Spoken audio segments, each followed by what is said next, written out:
gabi mga kaigsunan. May gabi kanatong tanan mga kaigsunan. Dalago ng Diyos sa iyang pagkamaayo kanatong tanan. O pasalamatan nato ang mensahe sa alaliton gikan sa malasigon o mabtikong mga kabataan.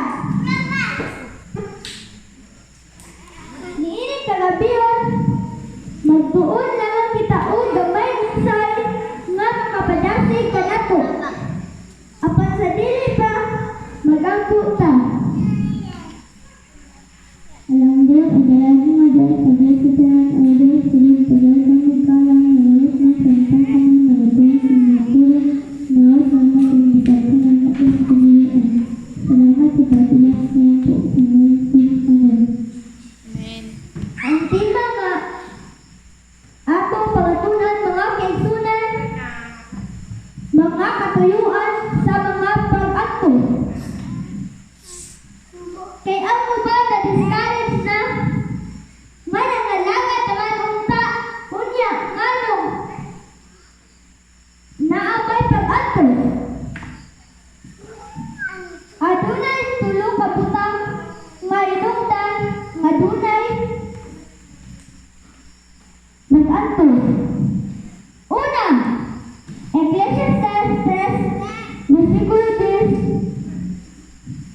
Kining mga kasakitan, usa ka pagbansay kanato aron kita makapangandam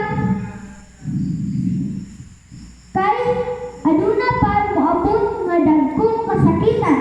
Ikaduha, Roma 5, versikulo 3 ngadto sa 4. Kining kasakitan maghatag kanatong kusog ug kalig-on aron makabarog ta sa atong pagtuo. Ug ang ikatulo ug katapusan sa Ibrahana 12, versikulo 6 ngadto sa 8.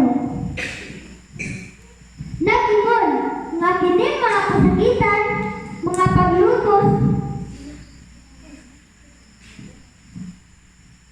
usa kini kapag pantun og disiplina nga nakahinungdon ka nga dunay Ginoo nga nagpagda kanato.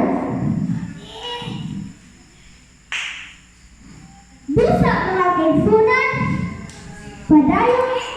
padayon ta sa pag-adlagad kay lununin yung tanan maangkon